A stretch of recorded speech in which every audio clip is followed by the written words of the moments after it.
By late 1829, the village of Palmyra in upstate New York was a mess of muddy roads and flickering whale oil lamps along the banks of the Erie Canal.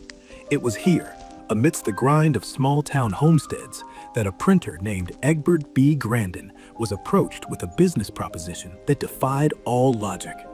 A young local farmer with a financial backer wanted him to print 5,000 copies of a new book. 5,000. To put that in perspective, double the size of a typical first edition run for even a famous author like Jane Austen or Washington Irving. And this wasn't a pamphlet, it was a 592-page volume, roughly 20% longer than Moby Dick. Large runs of 5,000 or more were rare outside major cities. They were usually reserved for established bestsellers, reprints, school books, or Bibles. And they carried serious financial risk. Grandin was definitely skeptical. He doubted they could pay, so he demanded $3,000 up front, the full cost of the job. That was also a premium of 20 to 50% above his normal rate, equivalent to roughly $100,000 today. He thought he was overcharging a delusional farmer. He didn't realize he was setting the price for one of the most scrutinized manuscripts in history. But the money wasn't the real mystery. The mystery was the book itself, its contents, its claims, and the unorthodox way it had come into existence. Most books are the product of years of drafts, crossed out lines, and painful revisions. This book broke every rule of 19th century literature. The young author didn't write it himself. He dictated the entire text aloud to a scribe, hour after hour, over roughly 2 months. He completed the book in just 65 working days. No revisions, no edits.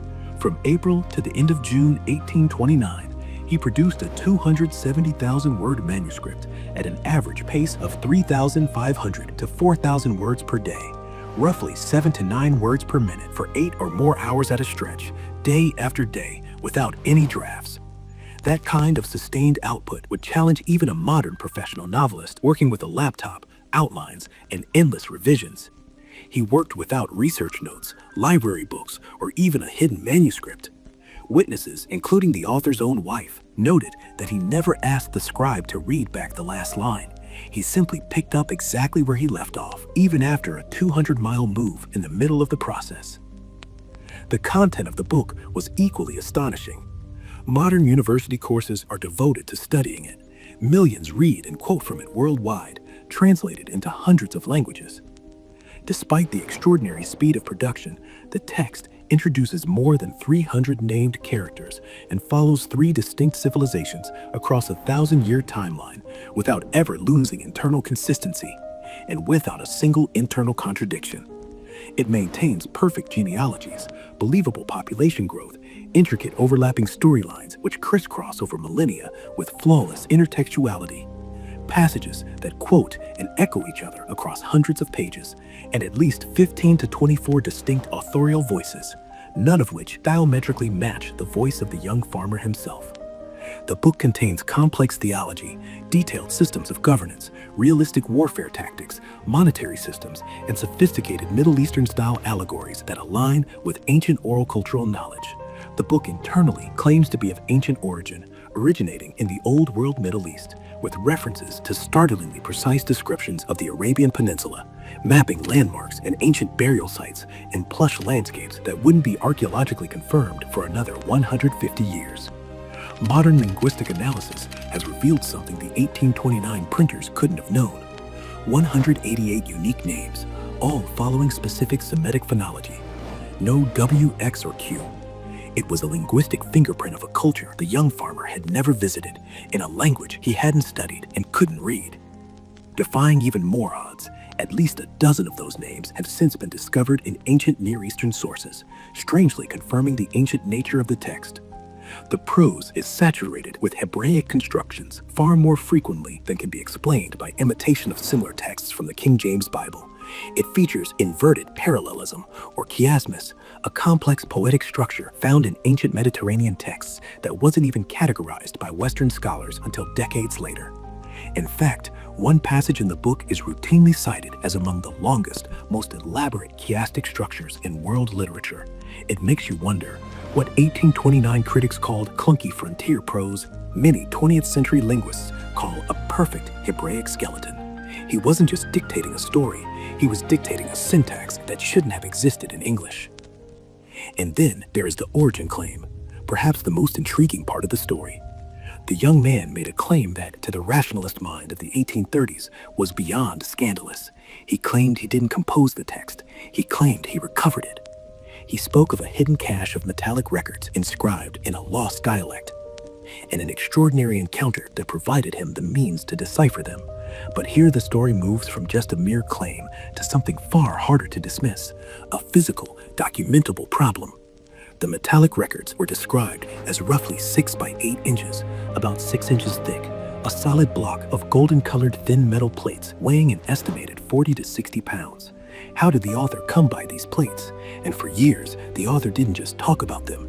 He carried them, hid them in hollow logs, buried them under hearthstones, and moved them repeatedly to evade local mobs. Others, even critics, hefted them or handled them while covered with a cloth. Most hoaxes tend to collapse under the demand for evidence. This one did the exact opposite. Soon after the dictation of the book finished, 3 men, an educated schoolteacher, a prosperous farmer, and a recent acquaintance, claimed they saw not only the plates, but an angel of God who presented the metal plates to them. They signed a formal statement. They had beheld an angel and saw the plates and the engravings thereon. That witness affidavit was printed at the front of every copy of the book. Later, 8 other men were shown the plates in a more ordinary setting with no angel, but they handled them. They turned the metallic pages. They examined the ancient characters with their own hands. They too signed a sworn statement. It too was printed in the front of every copy of the book. Remarkably, all 11 official witnesses stood by their testimony to this remarkable event for the rest of their lives. Not one ever recanted, not even after bitter, personal falling outs with the author, death threats, decades of poverty, and unending public ridicule. Several even reaffirmed their statements on their deathbeds, and a number had their witness testimony engraved on their gravestones. If it was a conspiracy, it was one of the strangest and tightly held conspiracies in history. How did a barely schooled farm boy dictate a 250,000-word book in 65 days, preserve perfect continuity across a millennium of time, embed sophisticated ancient poetic forms, and persuade 11 men to defend their testimony to the grave? Critics have spent 2 centuries trying to solve this puzzle. Early theories, such as stolen manuscripts, fell apart when the supposed source texts were found and didn't match. Claims that he was too uneducated to produce it gave way to later claims that he must have been a secret literary genius. Yet historical records show he had fewer than 3 years of formal schooling and struggled to write even simple letters at the time. Still, others suggested he was a madman inspired by supernatural demons. But the reality is, the book had real impact. It triggered one of the largest forced migrations in American history and created a global movement of staggering influence that still thrives to this day. When modern experts have to invent new categories of human genius just to explain how he produced the book, you realize we aren't dealing with a typical 19th century book. We are dealing with an anomaly. Whatever explanation one chooses, the facts remain stubbornly difficult to reconcile. Given the complex variables involved in the book's assembly, its production defies probability. Something extraordinary happened in 19th century New York that continues to baffle researchers today. Whatever lens you apply, the numbers refuse to balance. What was the name of this impossible book? It is a 592-page anomaly called the Book of Mormon, produced by a 23-year-old farm boy named Joseph Smith. Whether you see it as the divine translation of ancient American writings or one of the most improbable literary anomalies in history, one thing is clear: the book shouldn't exist. And yet it does, possibly sitting on your shelf. The math of its creation endures, an unsolved variable in American history. It remains today what it was in 1829, a mystery bound in gold.